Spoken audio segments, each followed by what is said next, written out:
Itong araw na to, walang ginawa kundi kumain ng kumain. Ayan. Kita ko sa inyo ang aming snack, which is banana Q.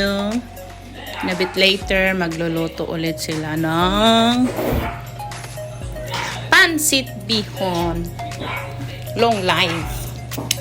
And ito yung chicken na pinikpikan nila kanina. Ayan. Oh, yan. Saging pa. So, guys, let's eat and enjoy.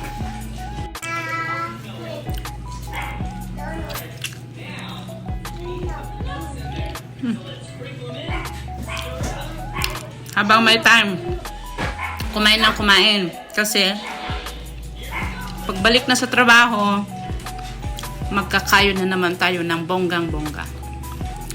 Kaya, habang nakabakasyon tayo,